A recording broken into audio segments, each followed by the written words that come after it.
جو موٹی موٹی چیزیں ہیں ان کو دیکھ رہے تھے، اگرچہ ان کی بہت تفصیل اور یوں سمجھیے وہ تو پھر باقاعدہ پڑھنے سے آتی ہے جب علم باقاعدہ آدمی حاصل کرے، لیکن یہاں ہمیں کچھ نہ کچھ اندازہ ہو جائے گا کہ قرآن و سنت سے احکامات سمجھنے کے لیے کیا کچھ کشٹ کاٹنا پڑتا ہے انسان کو۔ آج عام کے لفظ کی بحث ہے۔ عام کیا ہوتا ہے؟ عام ایک اردو میں ہم لوگ استعمال کرتے ہیں، وہ والا عام یہاں مراد نہیں، وہ تو ہم جنرل کے معنی میں استعمال کرتے ہیں نا، کہ ایک عام چیز ہے یہ، خاص اور عام۔ لیکن یہاں یہ لفظ کچھ تھوڑا سا مختلف طریقے سے استعمال ہوا ہے۔ وہ لفظ ہے جو ایک مجموعہ افراد کے لیے وضع کیا گیا ہو، جیسے مسلمین، نساء۔ یوں سمجھے جو جمع کا مفہوم ہے وہ تقریباً عام کا مفہوم ہے، اور السارق الزانی جیسے الفاظ کی جن پر لام تعریف داخل ہو، کیونکہ الف لام کی نحو کے اندر بہت سی قسمیں ہیں، جن میں سے ایک قسم جو ہے وہ استغراق ہے۔ استغراق مطلب یعنی جتنے بھی افراد اس کے نیچے آ رہے ہیں وہ سب مراد ہیں۔ جیسے الحمد کا ترجمہ ہم کرتے ہیں تمام تعریفیں اللہ کے لیے، حالانکہ حمد تعریف ایک کو کہتے ہیں، تعریفوں کو نہیں کہتے، لیکن جب ال لگ گیا اس پر تو اس نے اس کا ترجمہ کر دیا تمام۔ تو یہ الف لام کہتے ہیں اس کو۔ ال ال کی ایک قسم جو ہوتی ہے جو جمع کا فائدہ دیتی ہے، تو وہ اگر کسی لفظ پر لگا ہو تو وہ بھی عام ہو جائے گا۔ اب چونکہ چار قسمیں ہیں اور کون سی قسم کہاں کیسے استعمال ہوتی ہے یہ پھر نحو پڑھنی پڑتی ہے اس کے لیے آدمی کو، اس میں پھر پتہ چلتا ہے۔ لفظ عام کی دو حالتیں ہیں۔ ایک حالت یہ ہے کہ تمام افراد اس کے تحت داخل ہوں، کوئی اس سے خارج نہ ہو۔ اس حالت میں لفظ کا اپنے عموم پر بقا یقینی ہوتا ہے، اور اس حالت کا حکم بھی یہ ہے کہ اس کے اپنے تمام افراد میں استعمال قطعی شمار ہوگا۔ اس کی مثال یہ ہے جیسے قرآن پاک میں آتا ہے وَمَا مِن دَابَّةٍ فِي الْأَرْضِ إِلَّا عَلَى اللَّهِ رِزْقُهَا، کوئی بھی زمین پر چلنے والا نہیں ہے مگر اس کا رزق اللہ پر ہے۔ دابہ اسم نکرہ ہے نحو کے لحاظ سے، جو حرف نفی ما کے بعد آنے کی وجہ سے عام ہو گیا ہے، عام ہے۔ ما اور من جب یہ اکٹھے دو جگہ استعمال ہو جاتے ہیں تو پھر اس کے اندر بھی عموم کا معنی پایا جاتا ہے، اور اس کے تمام افراد کی رزق کی ذمہ داری کو اللہ تعالیٰ پر ہے۔ یا یہ آیت یہ بتا رہی ہے کہ کوئی فرد بھی ایسا نہیں ہے رینگنے والا، چلنے والا اس زمین پر، جو اللہ جس کو روزی نہ دیتے ہو، روزی کا بندوبست اس کا نہ کرتے ہوں۔ یہ اس آیت کا مطلب یہ ہے کہ کوئی بھی باہر نہیں ہے۔ اور کبھی ایسا بھی ہوتا جی، تو وہ تو خیر ہوتی ہے، لیکن بالآخر قحط سے نکلنے کے بعد بھی جو روزی دیتے ہیں وہ بھی اللہ ہی دیتے ہیں نا۔ یہ اکثر یہ ہے کہ اصل سورس روزی کا اللہ تعالیٰ ہی ہے، بھلے وہ ڈائریکٹ ملے یا انڈائریکٹ ملے، چاہے وہ کچھ وقفے کے بعد ملے یا پراپر ملتی رہے، دینے والی ذات اللہ کی ہے۔ یہ مطلب نہیں ہے کہ کوئی بھوکا نہیں مرے گا، ہم محاورتاً کہہ دیتے ہیں کہ بھوکا نہیں مرے گا، تو لیکن مرتے بھی ہیں، واضح سی بات ہے نا۔ لیکن مقصد یہ ہے کہ جب بھی ان کو روزی دیں گے وہ اللہ ہی دیں گے، کوئی ذات ایسی ہے نہیں کہ جو اس کا کفیل ہو، اور سب کو دینے والے اللہ ہی ہیں۔ یہ ایسا بھی نہیں ہے کہ جو ہے وہ حیوانوں کا خدا کوئی اور ہو جائے اور انسانوں کو کچھ اور ہو جائے اور فرشتوں کا کوئی اور ہو جائے۔ عام کی دوسری حالت یہ ہوتی ہے کہ کسی قرینہ اور دلیل کی بنا پر عام کے بعض افراد کو اس حکم سے خارج کر دیا جائے، جیسے وَلِلَّهِ عَلَى النَّاسِ حِجُّ الْبَيْتِ مَنِ اسْتَطَاعَ إِلَيْهِ سَبِيلًا، سورہ آل عمران آیت نمبر 97 ہے۔ اور اللہ کا حق ہے لوگوں پر حج کرنا اس گھر کا یعنی بیت اللہ کا، جو شخص قدرت رکھتا ہے اس کی طرف۔ لفظ الناس عام ہے اس آیت کے اندر، الناس جو ہمارا اصل فوکس اس پر ہے عام ہے، اور مکلف اور غیر مکلف، یعنی لوگ تو ظاہر ہے کہ دنیا میں آج مثلا اگر 7 ارب کی آبادی ہے تو اس کے اندر سارے تو جوان بالغ مرد نہیں ہیں، بالغ افراد نہیں ہیں، مرد ہوں یا عورت ہوں۔ تو بالغ جو ہوتا ہے عاقل بالغ وہ ذمہ دار ہوتا ہے، اس کی ذمہ عبادات لگتی ہیں۔ تو حج ان میں سے جو ہے وہ صرف عاقل بالغ افراد پر ہوگا، باقی تو بچے پر نہیں ہے، مجنون پر نہیں ہے، دیوانے پر نہیں ہے۔ تو اب یہاں لیکن الناس کے لفظ میں سب شامل ہے، الناس کا لفظ چاہتا ہے کہ سب شامل ہو، جیسے یا ایھا الناس اعبدوا ربکم۔ تو لیکن عقل کہتی ہے، عقل سے پتہ چلا، کامن سینس جسے کہتے ہیں، یہ اور نقلی دلائل بھی، شریعت کے دلائل سے پتہ چل گیا کہ نابالغ بچے اس عام سے خارج ہیں۔ وہ اس میں شامل نہیں ہے. اس کو تخصیص کہتے ہیں. اس طرح سے یعنی کسی لفظ کے اندر سے کسی فرد کو خارج کر دینا، اس کو تخصیص کہتے ہیں. یعنی ابتدا ہی سے بعض دلائل کی بنا پر بعض افراد اس مجموعہ سے خارج ہوں جن پر لفظ عام دلالت کرتا ہے. آگے ہے مشترک. مشترک وہ لفظ ہوتا ہے جو متعدد معانی کے لیے علیحدہ علیحدہ وضع کیا گیا ہو. مثلا لفظ قرو جس کا اوپر ذکر ہوا، پیچھے ہم نے اس میں خاص کے اندر جب بحث پڑھ رہے تھے، ہم صفحہ نمبر 101 سے شروع ہوئی تھی خاص کی تعریف، تو وہاں اس پر بہت تفصیل سے بات ہو چکی ہے کہ والمطلقات یتربصن بانفسہن ثلاثۃ قروء، یہ جو آیت مبارکہ ہے سورہ بقرہ کی آیت نمبر 228 ہے، اس کے اندر قروء کا لفظ جو استعمال ہوا ہے یہ جمع ہے قر کی. قروء جمع ہے اور قر اس کا واحد ہے. تو یہ قر کا لفظ عربی میں دو معنوں میں استعمال ہوتا ہے اور دونوں آپس میں متضاد ہیں. ایک اس کا مراد ناپاکی کا زمانہ اور ایک پاکی کا زمانہ. دونوں لفظ جو ہیں، اب یہ تو نہیں ہو سکتا کہ ایک ہی وقت میں دونوں معنی مراد لیے جا سکیں. اس لیے ضروری ہے کہ غور و فکر کیا جائے کہ قرآن پاک میں ان دونوں میں سے کس معنی کے لیے استعمال ہوا ہے. یہ مجتہد کا کام ہے کہ وہ دلائل و قرائن کو متعین کر کے ایک معنی کو ترجیح دے. امام ابو حنیفہ رحمۃ اللہ علیہ ثلاثہ کے لفظ سے خاص کے حکم کی وجہ سے اور دیگر دلائل کی بنا پر قروء کا معنی حیض لیتے ہیں. یہ مشترک ہوتا ہے، یعنی ایک مشترک لفظ وہ ہوتا ہے جس میں دو معنی کے لیے استعمال ہوتا ہے، اور وہ دونوں معنی کو آپ ایٹ اے ٹائم نہیں لے سکتے، کوئی ایک ہی ہوگا ان میں سے.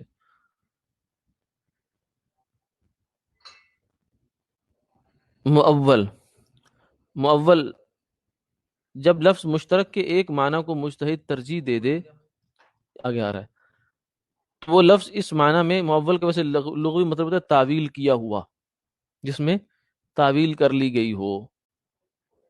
اور تعویل کا مطلب کیا ہوتا ہے؟ تعویل کہتے ہیں کسی کلام کو اس کے ظاہر سے ہٹانا، جو اس کا فرسٹ امپریشن ہے نا اس کو ہٹانا، کہنا کہ اصل اس کی مراد یہ ہے، یعنی کلام کی حقیقت واضح کرنا کہ بھئی تم اسے غلط سمجھو لیکن میں تو یہ کہنا چاہتا ہوں. یہ جو مراد انسان واضح کرتا ہے یا کوئی کسی کے کلام کی مراد واضح کرتا ہے تو اسے تعویل کہتے ہیں. جیسے جب لفظ مشترک کے ایک معنی کو مجتہد ترجیح دے دے تو وہ لفظ اس معنی میں مؤول کہلاتا ہے. مثلا قروء کا لفظ حیض کے معنی میں مؤول ہے، یعنی حنفیہ نے اس کی تعویل کرنی ہے کسی نے. امام شافعی اس کی تعویل کریں گے طہر سے، طہر کا مطلب پاکی کا، اور حیض ناپاکی کا زمانہ. تو تو دونوں نے اس کو کچھ نہ کچھ تو کرنا ہے، یہ نہیں ہو سکتا کہ وہ اس کو ایسے ہی چھوڑ دیں. اور یہی وہ ایک مثال ہے جہاں وہ جو ہمارے غامدی صاحب ہیں وہ یہاں ٹھوکر کھاتے ہیں. انہوں نے اصول یہ وضع کر دیا کہ دین سارا کا سارا جو ہے نا قطعی الدلالہ ہونا چاہیے، قطعی. ہاں، اس کے لیے پھر انہوں نے یہ مفروضہ گھڑا کہ حدیث حجت نہیں ہے، کیونکہ حدیث تو ظنی بھی ہوتی ہے. یہ بات پیچھے تفصیل سے ہو چکی، میں کہا ایک مثال کے طور پر ذکر کر رہا ہوں. اور دوسرا یہ کہ انہوں نے کہا جی قرآن سارا کا سارا قطعی الدلالہ ہے. یعنی مطلب یہ ہے کہ جو بحث ہم پڑھ رہے ہیں نا اصول فقہ کی، یا جو آج تک امت میں اصول فقہ کے نام سے ایک علم وجود میں آیا ہے اور اس پر کتابیں لکھی گئی، وہ سب بیکار ہے، کیونکہ قرآن تو سارا ہے ہی قطعی الدلالہ. یعنی اس میں سے یہ دیکھنے کی ضرورت ہی نہیں کہ یہاں اللہ کی کیا مراد ہے، وہ تو ہے ہی ہے، بس جو آپ کو سمجھ میں آ رہی وہی مراد ہے. اب وہ نتیجہ یہ ہوا کہ ان کے جو استاد ہیں امین حسن اصلاحی، ایک آیت میں امین حسن اصلاحی، ہاں، جن کی تدبر قرآن تفسیر ہے، یہ ڈاکٹر اسرار صاحب کے بھی استاد ہیں اور جاوید احمد غامدی صاحب کے بھی استاد ہیں. مودودی صاحب کے یہ رائٹ ہینڈ تھے کسی زمانے میں، پھر علیحدہ ہو گئے ان سے. تو ایک آیت کی تفسیر میں غامدی صاحب اور اصلاحی صاحب آپس میں مختلف ہو گئے. یعنی اگر قرآن سارا کا سارا قطعی الدلالہ ہے تو پھر اختلاف کس بات کا؟ دیکھو 2+2=4 میں تو کبھی اختلاف نہیں سنا ہم نے. غامدی صاحب یہ کہتے ہیں قرآن سارا کا سارا 2+2=4 ہے. جب 2+2=4 کی طرح ہے تو پھر اس میں اختلاف کا آئے گا؟ آپ خود یعنی ایک کہتا ہے کلالہ کی تفسیر ہے، ایک آیت اس کی قرآن پاک کی قل اللہ یفتیکم فی الکلالہ، اس میں ایک صاحب کہتے ہیں کہ یہ حجت قطعی یہ کہتی ہے کہ اس کا مطلب یہ ہے، دوسرا کہتا ہے دلیل قطعی یہ کہتی ہے اس کا مطلب یہ ہے، یہ دونوں ہی قطعی قطعی لے کر اور آپس میں لڑ پڑے، باہم دستوں کی ربا ہو گئے۔ ہوں جی، تو یہ ایک بنیادی طور سے ایک بے اصولی کی بات ہے کہ سارے قرآن کو قطعی الدلالہ کہنا، یہ خوش نما بات ہو سکتی ہے لیکن ہر خوش نما بات حقیقت نہیں ہوتی اور صحیح نہیں ہوتی۔ تو یہ لفظ بھی ان کے لیے پریشان کن ہوگا۔ اب آپ یہاں کیا مراد لیں گے؟ کیونکہ لغت میں دونوں معنی ہیں، اگر لغت میں گنجائش نہ ہوتی تو امام شافی طہر کیوں لیتے؟ اب انہوں نے لیا کیا؟ انہوں نے لیا حیض ہے، اپنی تفسیروں میں انہوں نے اس کا معنی لیا حیض، اور ساتھ میں یہ کہہ دیا کہ لغت کے حساب سے بالکل یہاں حیض ہی بنتا ہے، حالانکہ امام شافی لغت کے بھی امام ہیں، تو انہوں نے طہر کیوں لیا؟ اگر آپ حیض لے رہے ہیں مراد تو امام شافی نے طہر کیوں لیا؟ سوال تو یہ ہے کہ آپ کی عربی دانی امام شافی سے بڑی ہے کیا؟ امام شافی تو عربوں کے قبیلوں میں بہت عرصہ رہے اور عربی زبان سیکھی انہوں نے باقاعدہ، مطلب ویسے تو تھے بھی قریشی وہ، لیکن مزید انہوں نے اس میں اپنا لٹریچر میں بہت نکھار پیدا کیا اپنی استعداد میں۔ تو اس لیے ایک طرف امام شافی ہوں اور ایک طرف ہم یہ ہوں، تم کس کو دیں؟ ظاہر سی بات ہے کہ یہ بیچارے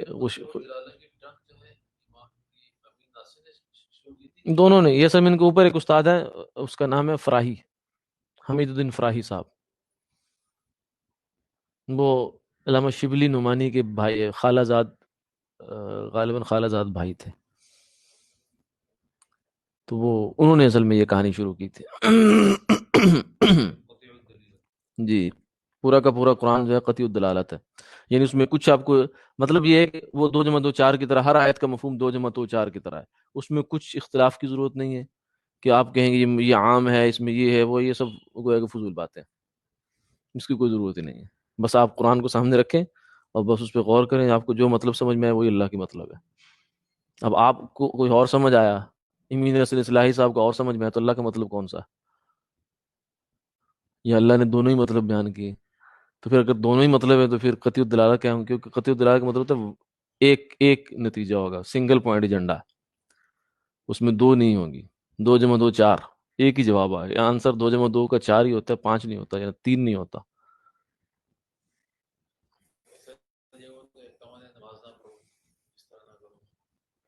تو بہرحال کم سے کم دیکھیں، ان کا کسی بندے کے اگر ایک اصول کلی کا دعویٰ کر رہا ہے تو ایک بھی آپ چیز اس کے اگینسٹ لے آئیں گے تو ختم ہو جائے گی۔ یہ تو اصول ہے دنیا کا، علم کا۔ اگر نیوٹن نے اپنی جو ہے وہ گریوٹی کا وہ قانون دیا تھا، اگر ایک بھی چیز آپ نے اس کے اگینسٹ دکھا دی تو وہ تو قانون فیل ہو گیا، ختم، اب نیا قانون دریافت کرو۔ تو قطعی الدلالہ کا قانون تو ایک جزی سے بھی ان کا ٹوٹ گیا، اب اس میں کیا کریں گے وہ؟ خیر، بے اصولیوں کی ایک داستان ہے یہ۔ اچھا جی، آگے ہے مؤول کا حکم یہ ہے کہ مجتہد کے لیے اپنے ترجیح دیے ہوئے پر عمل کرنا واجب ہوتا ہے، لیکن یہ نہیں کہہ سکتے کہ قطعی طور پر وہی معنی مراد ہے۔ امام حنیفہ رحمہ اللہ اگر اس سے مراد حیض لیں گے تو وہ ساتھ میں امام شافی کے لیے نرم گوشہ رکھیں گے، کہیں گے میری خیال یہ ہے، میری ترجیح یہ ہے کہ یہاں حیض ہے، اور میرا 50 بلکہ 90% میرا یا اس سے بھی زیادہ میرا خیال ہے، لیکن بہرحال چانس آپ کی طرف بھی ہے، میں بھی کہ آپ کی بات ٹھیک ہو۔ یہی وہ موقع ہوتا ہے جہاں ہم کہتے ہیں کہ چاروں ائمہ حق ہیں۔ حق ہونے کا مطلب یہ ہوتا ہے کہ ہم تو اپنے کو ہی حق سمجھیں گے، لیکن دوسرے کو بھی آپشن اس کا بھی رکھیں گے، امکان رکھیں گے کہ ہو سکتا ہے وہ حق ہو۔ مؤول کا حکم یہ ہے کہ مجتہد کے لیے اپنے ترجیح ہوئے پر عمل کرنا واجب ہوتا ہے، لیکن یہ نہیں کہہ سکتے کہ قطعی طور پر وہی معنی مراد ہے، بلکہ یہ احتمال رہتا ہے کہ اللہ تعالیٰ کے نزدیک وہ دوسرا معنی مراد ہو، اور اللہ کے نزدیک کوئی ایک ہی ہے، اللہ کے نزدیک کوئی ایک معنی ہی ہے، لیکن ہمیں پتہ نہیں ہے، جب ہمیں پتہ نہیں تو پھر اختلاف ہو گیا۔ ٹھیک، ہاں وہاں بھی ہو سکتا جی۔ معنی میں استعمال کے اعتبار سے لفظ کی قسمیں پچھلی قسمیں تھی دلالت کے اعتبار سے، یعنی کوئی لفظ کا جو سکوپ ہے وہ کتنا ہے۔ یہاں یہ ہے کہ کوئی لفظ کلام میں استعمال ہونا شروع ہونا تو یہاں اس کے لفظ معنی میں کچھ وسعت آ جاتی ہے، جیسے شیر کا لفظ ہے، اب ڈکشنری اٹھا کر آپ دیکھیں گے تو اس میں لکھا ہوگا ایک درندہ ہے، چڑیا گھر میں جو ہوتا ہے، جنگل میں ہوتا ہے، لیکن جب آپ بول رہے ہوتے ہیں اور کہتے ہیں کہ آج تو نے شیروں والا کام کیا، یا آج تو شیر لگ رہا ہے، اس کا ظاہر مطلب یہ تھوڑی ہوتا ہے کہ تیری دم نکل آئی ہے اور تیرے بال نکل آئے ہیں یا تو چیرنے پھاڑنے لگ گئے، مطلب تو بہادری کا کام کیا تو نے. تو یہ بھی ایک استعمال ہے اس لفظ کا. ایک یہ کہ آپ کہتے ہیں ہم نے چڑیا گھر میں شیر دیکھا، ایک وہ استعمال ہے اس کا. ایک یہ کہ آپ کہتے ہیں کہ میں نے آج ایک آدمی کو دیکھا، وہ تو شیر لگ رہا تھا، مطلب بہادری کا کام کر رہا تھا. تو اس اعتبار سے بھی ایک تقسیم ہے یہ. حقیقت اور مجاز. حقیقت کا مطلب ہے کہ لفظ انہی معنوں میں استعمال ہو رہا ہے جن معنوں میں ڈکشنری کے اندر اس کو ایڈ کیا گیا تھا. جب لفظ ایک اپنے اصلی اور حقیقی معنی میں استعمال ہو تو وہ حقیقت کہلاتا ہے، اور جب اصلی معنی کو چھوڑ کر کسی تعلق اور مناسبت کی وجہ سے دوسرے معنی میں استعمال ہو تو مجاز کہلاتا ہے. مثلا فرشتے کا لفظ جب نورانی مخلوق کے لیے استعمال ہو تو حقیقت ہے، یعنی ایک خاص مخلوق ہے جس پر ایمان لانا ضروری ہے. آمنت باللہ و ملائکتہ، وہ ایک مخلوق ہے اللہ تعالیٰ کی جو انسانوں سے جنوں سے ہٹ کر ہے. تو اس وقت اس سے مراد حقیقت ہے. اور جب نیکی اور پاک بازی کی بنا پر کسی انسان کے لیے بولا جائے کہ تو فلاں تو فرشتہ ہے، فلاں تو فرشتہ ہے، تو اس وقت یہ پھر مجاز ہے. لفظ ایک ہی ہے لیکن مختلف سیاق و سباق کے لحاظ سے اس کا معنی مختلف ہو سکتا ہے. اسی طرح اگر کوئی شخص اپنے بیٹے کو ہادہ ابنی کہے، اپنا بیٹا ہے، تو کہتا ہے یہ میرا بیٹا ہے، تو حقیقت ہے. اور اگر یہی الفاظ اپنے غلام کے لیے کہے تو مجاز کہلائے گا. یا چچا اس کے بھتیجے کے لیے کہے، بھانجے کے لیے کہے، تو اس وقت حقیقی بیٹا مراد نہیں ہوتا.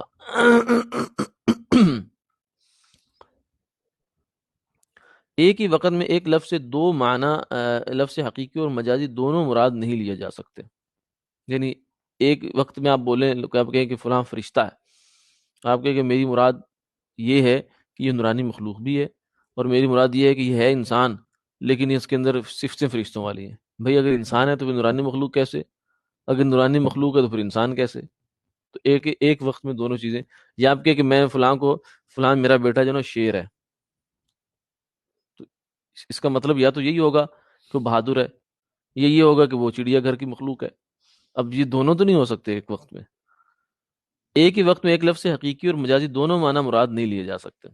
قرآن پاک میں وَإِن كُنتُم مَرْضَىٰ أَوْ عَلَىٰ سَفَرٍ أَوْ جَاءَ أَحَدٌ مِّنكُم مِّنَ الْغَائِطِ أَوْ لَامَسْتُمُ النِّسَاءَ فَلَمْ تَجِدُوا مَاءً فَتَيَمَّمُوا صَعِيدًا طَيِّبًا. سورہ مائدہ آیت نمبر 6 ہے. اور اگر تم مریض ہو یا سفر میں ہو، یا آیا ہے تم میں سے کوئی شخص جائے حاجت سے یا پاس گئے ہو عورتوں کے، پھر نہ ملا تم کو پانی تو ارادہ کرو پاک مٹی کا. اب یہ اس لفظ جو ہے نا لامستم، یہ ملامست کا لفظ ہے. یہ لمس سے آیا. لمس اردو میں بھی استعمال ہوتا ہے چھونے کو. شیشے کے اوپر سردیوں میں آپ ہاتھ لگائیں تو اس سے وہ جم جاتی ہے کہ اس کا لمس نے اس پر اثر چھوڑ دیا. تو اب یہ جب آپ اس کو لے گئے باب مفاعلہ پر، صرف میں ابواب تو آپ کے کچھ ہو گئے کہ نہیں ہوئے؟ نہیں ابواب نہیں پڑے. اچھا مفاعلہ، تو یہ پھر اس کا مطلب یہ ہوگا لامسا.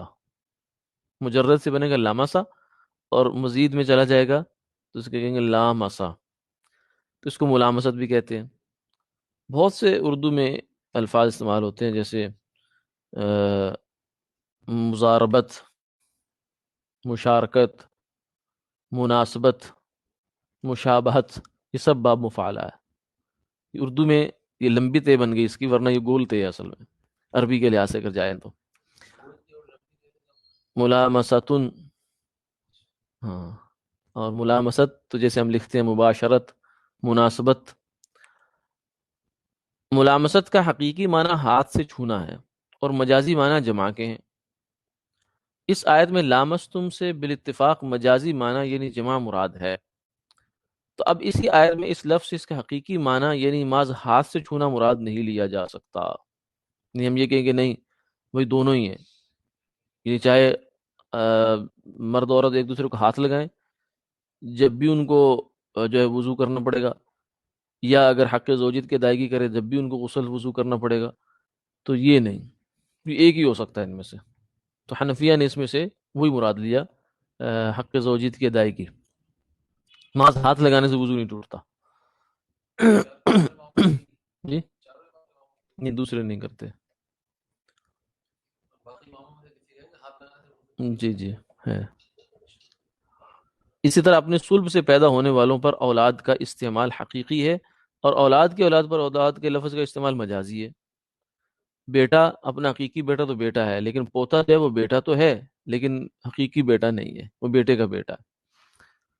تو اس کو بھی اگر آپ بیٹا کہیں گے تو پھر وہ مجازن ہے. مثلا زید نے وصیت کی کہ یہ رقم فلاں کی اولاد کو دی جائے، اور فلاں شخص کی سلبی اولاد بھی ہے اور اولاد کی اولاد بھی ہے. تو سلبی اولاد یعنی جو براہ راست بیٹا ہے کہ ہوتے ہوئے حقیقی معنی متعین ہو گیا. پشت، اپنی سلب سے جو اولاد پیدا ہوئی ہے، حقیقی اولاد. حقیقی اولاد سلبی اولاد کے ہوتے ہوئے حقیقی معنی متعین ہو گیا اور اس کے ساتھ مجازی معنی جمع نہیں ہوگا، لہذا اولاد کی اولاد وصیت میں حصہ دار نہیں ہوگی. ایک آدمی نے صرف اتنا لکھا کہ میرا یہ مکان جو ہے نا، یہ نہیں فلاں بندے کی اولاد کو دے دیا جائے. اب اس کے بیٹے بھی ہیں اور پوتے بھی ہیں، تو یہ مکان میں پوتے شریک ہوں گے، پوتے بھی شریک ہوں گے، صرف بیٹے ہوں گے. تو کہنے لگے چونکہ اولاد کا لفظ اصل میں تو بیٹوں کے لیے ہوتا ہے، پوتوں کے لیے نہیں ہوتا. ہاں اگر پوتا نہ ہوتا، کوئی بھی پوتا نہ ہوتا، تو جب ہم کہتے ہیں کہ ہاں اب چونکہ اس کا پوتا ہے ہی، وہ نہیں، وہ بیٹا نہ ہوتا، پوتے ہی ہوتے، تو اب اس کو سیکنڈ سٹیپ پہ جا کر پوتوں کو بھی مل سکتا ہے.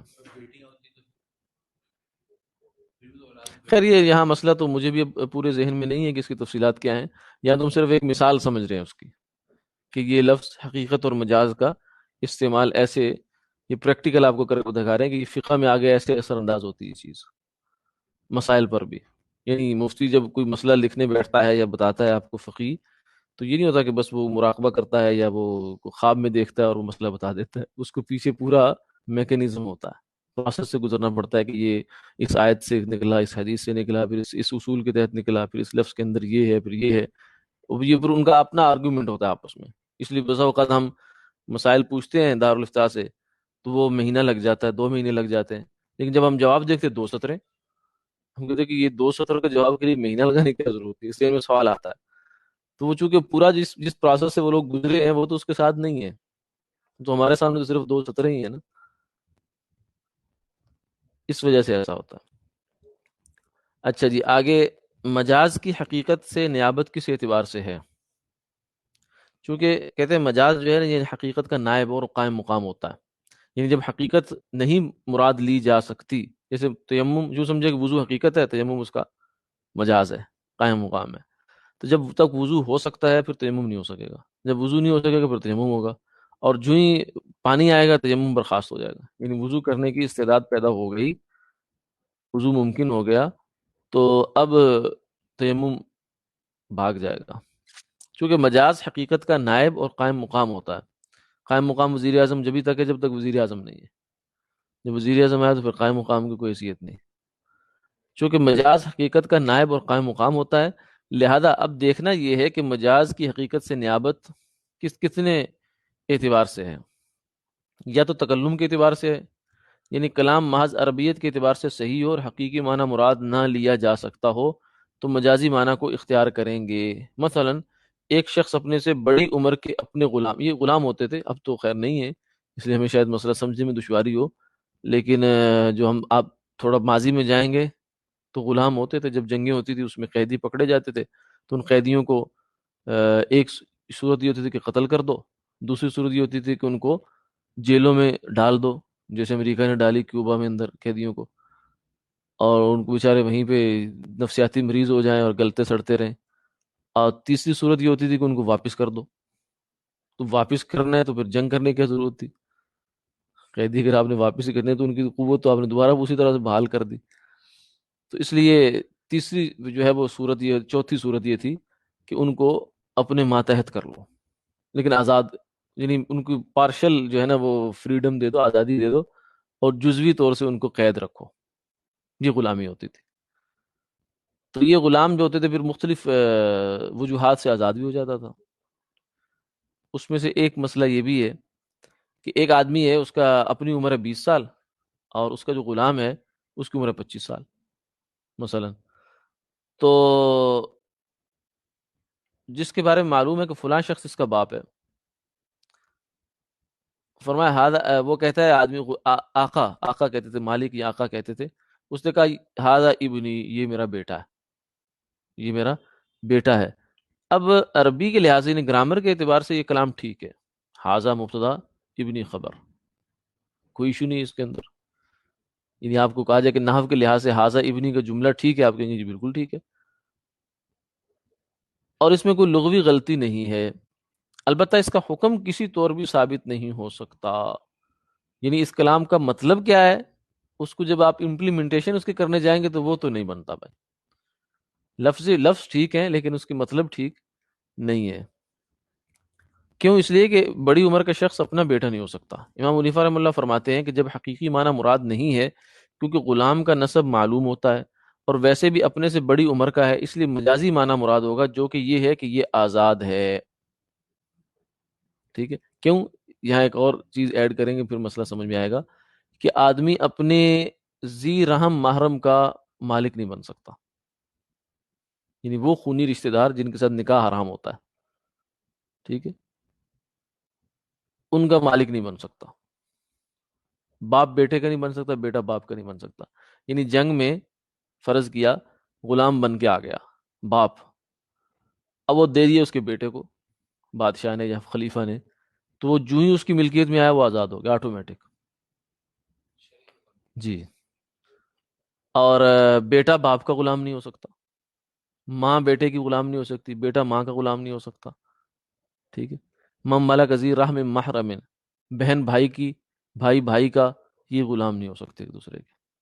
وہ جو ہی اگر بائی چانس ایسا ہو گیا تو وہ آزاد ہو جائے گا فوراً۔ تو یہ چونکہ اس نے یہ کہہ دیا ایک بات، اور دوسرا یہاں ایک اصول اور آپ کو ایڈ کرنا پڑے گا، وہ ہے المرء یؤخذ باقرارہ، کہ آدمی کا مواخذہ کیا جاتا ہے اس کے اقرار پر، یعنی جس چیز کا آپ اعتراف کرتے ہیں تو عدالت آپ کو کہتی ہے آ جاؤ، آپ بولے نہیں میں تو مذاق کر رہا تھا، مذاق نہیں کر رہے تو آپ نے بات کی ہے، اپنی بات کا تمہیں جو ہے نا پاس رکھنا ہوگا، اس کا جو بھی تقاضا بنے گا وہ کرنا۔ مثلا کہیں کوئی ڈکیتی ہو جاتی ہے، چوری ہو جاتی ہے، تو ایک بندہ کہتا ہے جی میرے دوستوں کا کام ہے مثلا، تو دوست نہیں ملیں گے تو اس کو لے جائیں گے، آ جاؤ، آپ نے چار بندوں کے سامنے کھڑے ہو کے یہ بات کی ہے۔ تو المرء یؤخذ بقرارہ، بھلے وہ اس نے جھوٹ ہی بولا لیکن دنیا میں اس کو یہ جھوٹ سچ کا فیصلہ کہتے ہیں آگے جا کے ہوگا، دنیا میں آپ کو اس کا جو نتیجہ ہے وہ دینا پڑے گا، بھگتان دینا پڑے گا۔ تو یہاں ایک آدمی کہتا ہے کہ ہاذا ابنی، 25 سال کے غلام کو 20 سال کا آدمی کہتا ہے یہ میرا بیٹا ہے، تو حقیقت میں تو یہ بیٹا نہیں ہو سکتا۔ تو امام ابو حنیفہ رحمہ اللہ، تو اب اس کا کیا کیا جائے؟ اس کلام کو ہم یہ کہیں کہ فضول، بس اس نے بڑھ ماری ہے؟ ہم سب کہتے ہیں نہیں ایسا نہ کرو، یہ جو غلامی کا مسئلہ ہے، اور کلام سمجھدار آدمی کلام غلط نہیں کرتا، کوئی بات ہوتی ہے، تو یہ اصل میں یہ کہنا چاہ رہا ہے کہ یہ آزاد ہے، کہا تو اس نے یہی ہے میرا بیٹا ہے، لیکن اس نے گھما پھرا کر کان ادھر سے پکڑا ہے، اور کہنا یہ چاہ رہا ہے یہ آزاد ہے، تو لہٰذا اس کے کلام کو اس کا مطلب یہ مراد لو، ٹھیک ہے، کیونکہ جی آزاد ہو گیا یہ۔